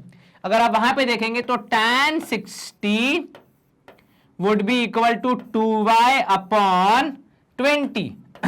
ठीक है, कितना हो जाएगा 2y अपॉन 20। tan 60 की वैल्यू कितनी होती है सर, √3। 2y यहाँ पे 20 कैंसल, तो y अपॉन 10, तो सीधे सीधे आपको मिल जाएगा 10√3 is the value of y। क्या ये समझ में आया आपको, क्या किया हमने पूरे पोल की हाइट मान ली 2y, और डिस्टेंस दिया था पोल और कैट के बीच में 20, तो हमने वहां पे लिख दिया 20 और 2y। सॉल्व करके हमारे पास y आ गया 10√3। अब ये y कहां यूज होगा, तो ये दूसरे ट्राइंगल में यूज होगा, वहां पे भी है तो tan 30 ही। ठीक है, सामने आ जाएगा परपेंडिकुलर, मतलब y अपॉन बेस हो जाएगा x प्लस 20। tan 30 की वैल्यू कितनी होती है सर, होता है 1/√3। वेरी गुड, y की जगह आएगा 10√3, हमने अभी निकाला है, और नीचे आएगा x प्लस 20। अब आप सॉल्व करेंगे क्रॉस मल्टीप्लाई करके, तो यहां x प्लस 20 √3, जब √3 से मल्टीप्लाई होगा तो 3 बन जाएगा, 3 10 जा 30, तो x की वैल्यू आएगी 10 मीटर्स। कितनी, 10 metre. What, how much distance is the cat run, तो हमारे हिसाब से वो दूरी है 10 मीटर की। क्या आपको ये समझ में आया, कहीं कोई दिक्कत तो नहीं, बिल्कुल नहीं सर, आसान प्रश्न था। हाँ जी सर, यहाँ पे सबसे बड़ी हेल्प क्या हुई हमारी, ये जो मिड पॉइंट वाला था ना, इसने काफी चीजों को आसान बना दिया, और उसको लिखना कैसे है ये आपको हमेशा सोचना पड़ेगा। ठीक है, अगर आप केवल y लेते तो यहाँ y/2 करना पड़ता, थोड़े अलग कैलकुलेशन हो जाते, पर काम हो जाता। यहां पे मैंने ऐसे 2y लेके उसको थोड़ा इजी बना दिया बस। Computer ji please, computer ji का आंसर भी है ऑप्शन ए, हमारा आंसर भी ऑप्शन ए, तो स्क्रीन हो जाएगी क्लियर। अब हम मूव करेंगे नेक्स्ट क्वेश्चन की तरफ। क्वेश्चन नंबर 19 बोल रहा है, दो पोल है, ठीक है, at point A and B stand on a horizontal plane, ठीक है, C and D are 2 points between them, okay, the angle of elevation of the top of the poles as observed by point C are 30 60 and from point D are 60 45, okay। if CD की दूरी है 30, then आपको AB पता लगाना है। 2 poles at points A and B, चलो देखो यहां पे, ये रहा आपका हॉरिजॉन्टल स्टैंड जैसा कि उन्होंने बोला। ठीक है, मैं थोड़ा बड़ा बना रहा हूं क्योंकि मुझे यहाँ पे 2 पॉइंट दिखाने। तो ये हो गया पॉइंट, ये हो गया ए पोल, ठीक है, ये हो गया बी वाला पोल। ठीक है, अब इनके बीच में 2 पॉइंट है, कौन कौन से, एक सी जिसका एंगल ऑफ एलिवेशन एक का है 30, दूसरे का है 60। ठीक है, तो देखो यहां पे अगर हम इसको बनाएंगे तो यहां कहीं बनाएंगे हम पॉइंट सी को, यह एंगल हो गया 30 डिग्री। ठीक है, और इधर का एंगल हो गया 60 डिग्री। ठीक है, जो दूसरा पॉइंट है उसका ऐसा है पॉइंट डी ऐसा है कि इसका एंगल ऑफ एलिवेशन है 60 डिग्री, जबकि दूसरे वाले का है 45 डिग्री। तो इसका हो गया 60 डिग्री और इधर का हो गया 45 डिग्री, वो भी लिख देते हैं। चलिए थोड़ा सा ये 30 वाले को मैं इरेज कर रहा हूं, इसको मैं कहीं और लिख दूंगा ताकि दिख जाए। तो ये हो गया कितना, 45 डिग्री। तो ये 45 एंड दिस इज 30 डिग्री। चलिए ये है पॉइंट डी। आपको क्या दिया है, आपको सी से लेकर डी तक की दूरी दी है x। ठीक है, आपको क्या बताना है, then A B is equal to, आपको ए से लेकर बी तक की दूरी बतानी है और बस इतना बताना। तो मान लो ये हो गया यहां पे, इसको मान लेते हैं हम y। ठीक है, और इसको मान लेते हैं z, इस हाइट को मान लेते हैं p, इसको मान लेते हैं q। सिंपल। अब देखो जो जो आपको मिलते जा रहा है, वैसे इसको x लिखने की जरूरत नहीं है, तो एक काम करो, ये तो 30 दिया ही हुआ है। कितनी दूरी है इसकी, सर CD की वैल्यू है 30, तो इसको हम x क्यों लिखेंगे, इसको लिख दो x, इधर वाले को लिख दीजिए y, और ऊपर दोनों वालों को PQ रहने दो। तो ये Q या MN कर दो, ये N ये M। चलो अब सबसे पहले आ जाओ, जितने ट्राइंगल दिख रहे हैं सारे लगा दो, कोई दिक्कत नहीं, आपको कुछ ना कुछ हेल्प तो होगी। सबसे पहले आ जाओ यहां पे, अगर आप ध्यान से देखेंगे tan 60 कितना, सर tan 60 होगा m अपॉन x, मतलब परपेंडिकुलर अपॉन बेस। tan 60 होता है √3, तो यहां से मिल गया m अपॉन x इज √3, एक इक्वेशन। दूसरा आएगा 45, तो tan 45 कितना होगा, वो भी हो जाएगा m अपॉन x प्लस 30। ठीक है, तो यहां से आप निकालेंगे tan 45 हो जाएगा 1 is equal to m upon x plus 30। अब देखो यहीं पर अगर आप सॉल्व करेंगे आपको m की दो इक्वेशन मिलेंगे, आप सॉल्व करेंगे आपको x की वैल्यू मिल सकती है। ठीक है, दूसरी तरफ आप जब सॉल्व करने जाएंगे, नहीं एक मिनट, 45 थोड़ी 30 है, tan 30 है ना, 60 के बाद उधर है, हाँ तो ये 30 वाला होगा, माफ कीजिएगा 1/√3 हो जाएगा। कोई दिक्कत तो नहीं है, बिल्कुल नहीं सर, m की वैल्यू यहां से उठाओ, वहां पे सब्स्टिट्यूट कर दो, आपको x की वैल्यू मिल सकती है। अगर मैं अभी आपको करके दिखाऊं तो ये हो जाएगा x इक्वल टू कितना, x √3 is the value of m। चलिए यहां से मिल गया, आपको सॉल्व करेंगे आप, 1/√3 is equal to x √3 whole upon x plus 30। Solve करेंगे हम क्रॉस मल्टीप्लाई करके, तो x plus 30 would be equal to 3x। आप सॉल्व करेंगे 3x minus 30 would be equal to 2x। ठीक है, तो x की वैल्यू आएगी कितना, 15। कितनी है x की वैल्यू, सर यहां पे लिखेंगे तो हमें आएगी x की वैल्यू 15। ये इस तरफ का मामला था। अब अगर उस तरफ जाएंगे आप, तो वहां पे एक एंगल 45, दूसरा है 60, लेकिन दोनों का सेम लगभग कैलकुलेशन होगा। तो अगर मैं यहां पे लिखूं, ठीक है, सबसे पहले लेते हैं आगे वाले को, तो हो जाएगा tan 60, एक काम करते हैं जगह बचाते हैं क्योंकि हमारे पास वैसे जगह की बहुत कमी रहती है इस पूरे स्क्रीन पे। तो यहां पे लिख रहा हूं मैं, अलग कलर कर देता हूं, tan 60 would be equal to कितना, सर उस तरफ देख रहे हैं आप तो n अपॉन नीचे y, तो n अपॉन y, फिर से वही वैल्यू tan 60 हो जाएगा √3 equals to n upon y। तो यहां पे हो जाएगा y √3 is the value of n, एक इक्वेशन। दूसरा आएगा यहां पे tan 45, tan 45 कितना हो जाएगा, तो सर tan 45 हो जाएगा यहां पे n अपॉन 30 प्लस y। ठीक है, अब यहां पे अगर आप देखें tan 45 होता है 1, तो 1 equals to n upon 30 plus y। तो सॉल्व करेंगे आप, 30 plus y is the value of n। अब हमें n तो नहीं चाहिए, हमें तो a से लेकर b तक चाहिए, तो बेसिकली हमें y निकालना पड़ेगा। सब्स्टिट्यूट करोगे तो 30 plus y is equal to y √3, यही होगा। Yes sir. अब आप सॉल्व करने जाएंगे तो आपको मिलेगा यहां पे 30 इक्वल टू, या 30 is equal to y √3 minus y। Solve करेंगे आप कॉमन लेके, तो 30 इक्वल टू अपने y कॉमन लिया, √3 माइनस 1, तो 30 upon √3 minus 1 is the value of y। Simplify करोगे तो हो जाएगा 30 into √3 plus 1।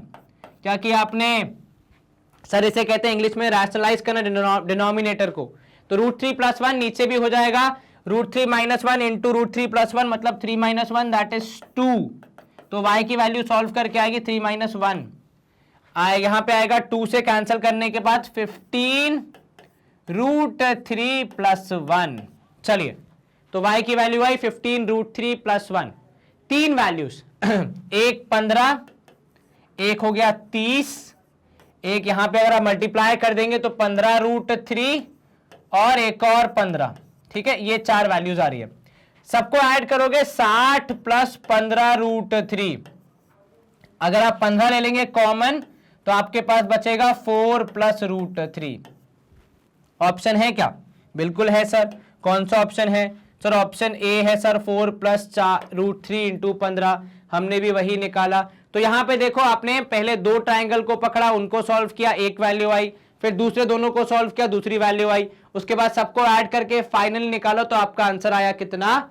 15 into 4 + √3, option A. Computer ji please इस जवाब को वेरीफाई करें।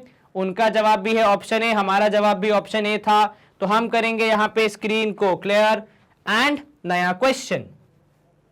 चलिए, a man who is 6 feet tall found the angle of elevation of a top of the tower to be 45 degree. If the angle of depression at that foot of the tower is by the man is 30 degree, okay, what is the height of the tower? वाह, एक व्यक्ति है, ठीक है, जिनकी height कितनी है sir? जिनकी हाइट है 6 फीट। तो मान लीजिए ये जनाब है, इनकी हाइट है 6 फीट। इनकी हाइट के हिसाब से जो एंगल ऑफ एलिवेशन बन रहा है बिल्डिंग का, वो कितना बन रहा है सर? वो बन रहा है यहां पे 45 डिग्री, और एंगल ऑफ डिप्रेशन भी बन रहा है कितना? 30 डिग्री। ठीक है, observe by the -30 degree, what is the height of the tower? आपको हाइट ऑफ द टावर निकालनी है। ये 6, तो इधर वाला ये वाला हिस्सा भी 6, ये आ जाएगा x कॉमन, ये बीच का y पार्ट। ठीक है, अगर आप ये y पार्ट निकाल पाएंगे तो ये बाकी जगह पे भी हेल्प करेगा। अब देखो, उधर का एंगल 30 है तो इधर का अंदर का एंगल भी कितना हो जाएगा? 30 हो जाएगा, क्योंकि भैया ये क्या है सर? ये है अल्टरनेट इंटीरियर एंगल्स। ठीक है, चलिए सबसे पहले tan 30 is equal to, opposite में आएगा परपेंडिकुलर, नीचे आएगा बेस, तो 6/y। tan 30 की वैल्यू होती है 1/√3, तो यहां पे हमारा 6/y सॉल्व करेंगे तो y की वैल्यू आएगी 6√3। ठीक है, कितनी है y की वैल्यू? 6√3। अब अगर y की वैल्यू है 6√3, यही वैल्यू ऊपर भी ट्रांसफर हो सकती है यहां पे, जहां पे एंगल कितना है? 45 डिग्री है। तो यहां पे भी हम देख लेते हैं। अब tan 45 डिग्री हो जाएगा परपेंडिकुलर, दैट इज x/6√3, जिसकी वैल्यू हम यहां से लेके आए हैं। 45 होता है 1, तो आपको x आसानी से मिल जाएगा 6√3। लेकिन आपको टोटल बिल्डिंग की हाइट बतानी है, तो x तो केवल ऊपर वाला हिस्सा है, टोटल हाइट कितनी हो जाएगी? तो सर हाइट हो जाएगी 6√3 + 6, h अगर आप यहां पे 6 कॉमन लेंगे तो अंदर आएगा √3 + 1। क्या आपको ये समझ में आया? बिल्कुल सर, आसान था। जी हाँ सर, बिल्कुल। पढ़ने में थोड़ा फनी लगा था, पर एक्चुअली आसान क्वेश्चन था। दो ही एंगल लगाने थे, एक 6√3 आया एक से, उसको आपने बेस को यूज किया अपने ऊपर वाले ट्राइंगल का हाइट निकालने के लिए, फिर दोनों को ऐड कर दिया। ऐड करना अगर आप भूल जाएंगे टावर की हाइट निकालते समय, तो फिर टीचर आपके नंबर देना भी भूल जाएगी। तो ध्यान रखें, क्योंकि देखो एक आंसर 6√3 है, जल्दबाजी में अगर हम होंगे तो इतना करने के बाद सोचेंगे हमारा आंसर तो आ गया, 6√3 वही मार्क कर दो, लेकिन ना, केयरफुल रहना है और सही से सॉल्व करना है। Computer ji please verify. Option C computer ji के हिसाब से भी ठीक, हमने भी वही किया, तो स्क्रीन क्लियर। अगला प्रश्न है 21वां सवाल, जो कह रहा है a man standing on a lighthouse observes the angle of elevation of a boat coming towards the light house by 60 degree. ठीक है, from 30 degree in 15 minutes, how much time will the boat take to reach the foot of the light house? अब देखो यहां पे सबसे पहली बात तो इसको एंगल ऑफ एलिवेशन नहीं, डिप्रेशन देखना है। ठीक है, क्योंकि लाइट हाउस बड़ा होता है, बोट दूर से दिखती है। चलो यहां देखो, ये रहा आपका लाइट हाउस। एक काम करते हैं, थोड़ा और ऊपर बनाते हैं, पानी ज्यादा है आजकल। ये रहा लाइट हाउस, बारिश का मौसम है। चलिए, ये आपका आ गया, पहले एंगल ऑफ एलिवेशन कितना है? 30। थोड़ी देर बाद बोट आगे आ गई तो एंगल ऑफ एलिवेशन कितना हो गया? 60। कितनी देर में? 15 मिनट में। ठीक है, ये डिस्टेंस नहीं है, मिनट है, ध्यान रखना भैया, ये डिस्टेंस नहीं है, टाइम है। From 30 degree in 15 minutes. चलिए, how much time will the boat take to reach the foot of the light house? आपको बताना है यहां तक पहुंचने में कितना टाइम लगेगा। ये मान लीजिए आपका h है, height of the light house, ठीक है, ये डिस्टेंस है आपका x, ठीक है। अब यहां पे देखें क्या क्या दिया है आपको। अगर हम ये 15 मिनट्स वाले को यहाँ पे y मान लें और अगर इनके बीच में कुछ कनेक्शन निकाल पाए तो हमारा काम हो जाएगा। चलो सबसे पहले tan 30 डिग्री, ठीक है, कितना हो जाएगा सर? tan 30 हो जाएगा यहाँ पे h अपॉन y। tan 30 होता है 1/√3 is the value of h upon y। तो यहाँ पे y h हो जाएगा यहाँ पे कितना? y/√3 is the value of h। देखिए मुझे y ट्रैवल करने में कितना टाइम लगा वो पता है, ठीक है। अगर मुझे y और x के बीच में कनेक्शन मिल जाएगी, भाई डबल है, आधा है, ट्रिपल है, तो मैं टाइम को भी उसी रेशियो में हिला दूंगा कि भैया आप भी इतने उससे आगे बढ़ोगे या कम होगे तो आपका आंसर आ जाएगा, ठीक है। ये बेसिकली एजेंडा है। दूसरी तरफ जब आप कह रहे हैं, एक मिनट रुको, यहां पे होगा y नहीं, यहां पे होगा x प्लस y, पूरा का पूरा, ठीक है। तो यहां पे h हो जाएगा x प्लस वाई अपॉन √3। इस बात का ध्यान रखना भैया, ठीक है। ये मैंने जल्दबाजी में सिर्फ x प्लस वाई की जगह केवल y लिख दिया था, लेकिन y तो एक हिस्सा है। अब यहां पे देखो tan 60 कितना हो जाएगा? तो सर tan 60 होगा h अपॉन x, क्योंकि अब आगे वाला हिस्सा ही लिया जाएगा। ये हो जाएगा √3 is the value of h upon x। आपने सॉल्व किया, x √3 is equal to h। अब h की आपके पास दो इक्वेशंस आ गई, दोनों में से को सॉल्व करके साथ में हम x और y के बीच में कनेक्शन तो निकाल ही सकते हैं। बिल्कुल सर, तो यहां हो जाएगा x plus y upon √3 is equal to x√3, है ना, क्योंकि दोनों h की वैल्यू है। आप √3 से √3 मल्टीप्लाई कर देंगे यहाँ पे, तो x plus y is equal to 3x हो जाएगा। माइनस कर देंगे आप तो आपको यहां पे मिल जाएगा कितना? y is equal to 2x, अर्थात y/2 is the value of x। मतलब जितनी दूरी, जितना डिस्टेंस y का था उसका आधा डिस्टेंस है x, ठीक है। तो मतलब अगर मान लो y था 10 किलोमीटर तो x है 5 किलोमीटर। तो अगर y को ट्रैवल करने में लग रहे थे 2 घंटे तो आधा टाइम लगेगा x का डिस्टेंस ट्रैवल करने में। यहां पे अगर y को ट्रैवल करने में लग रहे थे 15 मिनट तो उसका आधा लगेगा, 7.5 मिनट लगेंगे x की दूरी तय करने में।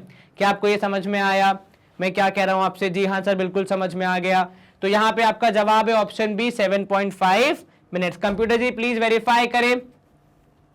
ऐसे सवाल आपके टेक्स्ट बुक में भी आपको देखने को मिल जाते हैं और ये बहुत इंपॉर्टेंट हो जाते हैं, क्योंकि यहाँ पे कहीं भी आपने डिस्टेंस नहीं निकाला, स्पीड नहीं निकाली, पर आपने फिर भी आंसर बता दिया, just because you know the concept properly. चलिए, स्क्रीन क्लियर। अगला प्रश्न एंड मोस्ट प्रोबेबली आखिरी सवाल है इस पूरे सेशन का। तो चलिए यहां पे हम देखते हैं क्या बोल रहे हैं आपसे कि एक 50 मीटर हाई पोल है which is above a 250 metre high building observed by the observer standing at a height of 300 metre. ठीक है, क्या बोल रहे हैं आपसे? एक 50 मीटर हाई पोल है। If the top of the building and the top of the pole subtend equal angle, ठीक है, that is theta at the observer, then the horizontal distance of the observer from the pole is. अब देखिए कैसे solve करेंगे इसको। देखो बिना diagram के तो सवाल सॉल्व होने से रहा, तो पहले सवाल का डायग्राम बनाते। एक बिल्डिंग है, उसके ऊपर है एक पोल। तो ये रहा मान लो आपकी बिल्डिंग, ठीक है, उसके ऊपर है पोल। बिल्डिंग की लंबाई है कितनी? तो सर 250 है, ठीक है। Height of the pole is 50, तो कुल मिला के हो गया कितना? 300, ठीक है। अब एक मैन है observer standing at a height of 300 metre. तो जो ये सामने वाला व्यक्ति है वो भी स्वयं कितने पे खड़ा है? 300 मीटर पे, मतलब लगभग दोनों बराबर ही हो गए, ठीक है। अब यहां पे आपसे क्या बोला जा रहा है कि if the top of the building and the top of the pole subtend equal angle that is theta at the observer. तो ये रहा टॉप ऑफ द पोल का एंगल, ठीक है, ये रहा टॉप ऑफ द बिल्डिंग का एंगल, ठीक है। सबटेंड इक्वल एंगल मतलब क्या कहना चाह रहा है यहां पे जनाब कि सर यहां पे ये कहा जा रहा है कि ये एंगल भी थीटा और यहाँ से नीचे वाला एंगल भी थीटा, दोनों एंगल कितने बराबर हैं, तो यह एंगल भी थीटा और इधर वाला एंगल भी थीटा, दोनों बराबर हैं यदि, ऑब्वियस ही बात है बिल्डिंग पास दूर हो सकती है, then horizontal distance between the, किसकी भी बताना भाई sir, between the pole and the person. देखो अब यहाँ पे अगर ये एंगल थीटा है तो अल्टरनेट इंटीरियर एंगल से ये एंगल भी थीटा हो जाएगा। अब ये दोनों एंगल अगर थीटा है तो ये वाली वैल्यू इसके बराबर, ठीक है, ये वैल्यू कितनी है 50, तो ये वाली वैल्यू भी कितनी हो जाएगी 50। क्या आपको ये समझ में आया मैंने क्या बोला? मैंने बोला कि भाई हमने रूल पढ़ा है कि अल्टरनेट इंटीरियर एंगल्स क्या होते हैं, इक्वल होते हैं। तो since alternate interior angles, alternate interior angles लिखना है मुझे, तो इंटीरियर शॉर्ट में लिखा मैंने, एंगल्स आर इक्वल। अगर आपको नेमिंग करनी है तो यहां पे नाम दे दो ए, इधर नाम दे दो बी, इधर नाम दे दो सी, ठीक है। वी गेट,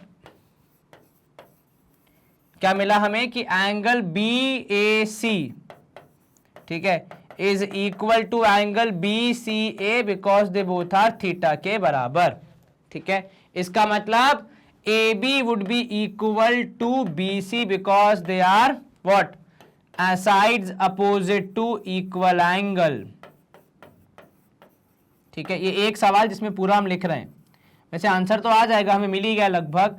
इसका मतलब BC की दूरी कितनी है, इसका मतलब BC इज ऑल्सो 50 मीटर्स, मतलब दोनों टावर्स या दोनों ऑब्जर्वर और बिल्डिंग के बीच की दूरी कितनी है 50, जबकि वो हमारे ऑप्शन में है ही नहीं, तो ऑप्शन डी होगा हमारा answer, that is none of these. क्या आपको ये समझ में आया? जी सर, आसान प्रश्न, बिल्कुल सर। चलिए कंप्यूटर जी एक बार जवाब वेरीफाई करें। कंप्यूटर जी का जवाब भी है ऑप्शन डी, हमारा जवाब भी ऑप्शन डी। स्क्रीन क्लियर, और हम मूव करेंगे नेक्स्ट पार्ट की तरफ, which is very important information for my dear students. Okay, चलिए 2 मिनट मेरी बात बड़ा जरा ध्यान से सुनिएगा। तो स्टूडेंट्स आपको अच्छे से पता है कि मैग्नेट ब्रेन्स का यूट्यूब चैनल है जिसपे हमारे पास मिलियंस की फैमिली है, मिलियंस के हमारे सब्सक्राइबर्स हैं, एंड साथ में हमारे पास वेबसाइट और ऐप भी है। अब सवाल ये उठता है कि सर जब आपके पास अच्छा खासा यूट्यूब चैनल है जिसपे इतने सारे मिलियंस ऑफ फैमिली मेंबर्स हैं, तो फिर आपको वेबसाइट और ऐप की जरूरत क्यों पड़ी? उसका जवाब बहुत सिंपल है। देखो, इतने सारे स्टूडेंट्स, इतनी सारी क्लासेस, इतनी सारी चीजें पढ़ने को, इतने सारे वीडियोस, तो स्वाभाविक सी बात है बहुत सारे स्टूडेंट्स को अपने काम के वीडियो ढूंढने में थोड़ी सी दिक्कत होती है, और यह हमें दिखता भी है। आपके कमेंट्स आते हैं, ईमेल्स आते हैं, व्हाट्सएप मैसेज, टेलीग्राम आता है, इंस्टाग्राम पे डीएम आता है कि हमें ये वाला सेशन नहीं मिल रहा है, ये वाली प्लेलिस्ट नहीं मिल रही है, इस टीचर ने ये चैप्टर कंप्लीट नहीं किया, जबकि सब कुछ पहले से कंप्लीटेड होता है, फिर भी आप लोग उसको नहीं, उस तक नहीं पहुंच पाते हैं। मैं ऐसे कहूंगा, ठीक है। तो हमने उस समस्या का एक समाधान निकाला है, हमने बना दी है हमारी एक वेबसाइट जिसपे आपको सारे सेशंस क्लासिफाइड फॉर्म में मिल जाते हैं। कैसे? जैसे यहाँ पे आप हमारे magnetbrains.com की वेबसाइट पे आप लॉगिन करेंगे, गूगल पे जाके आपको यहाँ पे अलग अलग टैब मिलेंगे। इन टैब्स में सारा जो हमारा कंटेंट है वो क्लासिफाई हो गया है। जैसे आप NTSC पढ़ना चाहते तो NTSC का यहाँ पे टैब खुल जाएगा, NTSC के सारे टीचर्स, उनके सारे सब्जेक्ट्स, उन्होंने क्या पढ़ाया है, वो सब आपको एक ही जगह पे मिल जाता है। बस यहां पहुंच के आपको जो भी चीज पढ़नी है उसके टैब पे क्लिक कीजिए। जैसे ही आप उसके टैब पे क्लिक करेंगे कुछ इस प्रकार टीचर का नाम, सब्जेक्ट सब आपको दिखेगा, उन्होंने कौन कौन से चैप्टर कवर किए हैं वो भी दिखेगा, किस चैप्टर में क्या टॉपिक पढ़ाए हैं, उस टॉपिक के, उस सेशन के का ड्यूरेशन क्या है, और इतना समझने के बाद पूरे प्रॉपर फ्लो में आपको दिया जाता है ताकि आप हर वीडियो एक के बाद एक देखते जाएं। और यहां पहुंच के आपको सिर्फ वॉच नाउ के टैब पे क्लिक करना है। यहां पे आप चूज कीजिए कौन सा सेशन देखना है, वॉच नाउ के टैब पे क्लिक कीजिए। जैसे ही आप वॉच नाउ के टैब पे क्लिक करेंगे आपको यहां पे वीडियोस इस तरीके से खुलते हुए दिख जाएंगे। देख लीजिए, जांच लीजिए, परख लीजिए, same teacher, same quality, same content, कुछ फर्क नहीं है। बस केवल यहाँ पे एक एडवांटेज ये मिलता है आपको कि यहाँ ना एडवर्टाइजमेंट होगी, ना कोई ब्रेक होगा, ना कोई डिस्ट्रैक्शन, ना कोई गाना, ना कोई संगीत, ना कोई नृत्य। आप केवल अपना पूरा कंसंट्रेशन, पूरा फोकस अपनी पढ़ाई पे लगा सकते हैं यहाँ पे हमारी वेबसाइट या फिर ऐप के through. And with this we come to the end of this wonderful session जहां पे हमने लेवल 2 क्वेश्चंस NTSC की तैयारी के लिए प्रैक्टिस किए from the chapter, from the topic trigonometry. मैं ऐसी उम्मीद करता हूं कि आपको सारे सवाल समझ आए होंगे और आपने अच्छे से उन्हें प्रैक्टिस किया होगा। मैग्नेट ब्रेन्स का 100% फ्री कोर्स फॉर एनटीएससी, जहां पे हम कर रहे हैं स्टेज 1 में 60 पेपर की तैयारी। वो मेरी आशा है कि बहुत अच्छे से चल रही है आप सबकी। ठीक है, चलिए, आपको पसंद आया तो प्लीज सेशन को लाइक करें, चैनल को सब्सक्राइब करें एंड यस वीडियो को शेयर करें, बिकॉज नॉलेज जितना आप शेयर करेंगे उतना आपका भी इंक्रीज होगा। अपना ध्यान रखें, अच्छे से पढ़ाई करें, stay home, stay safe, take care, bye bye, good day, see you soon.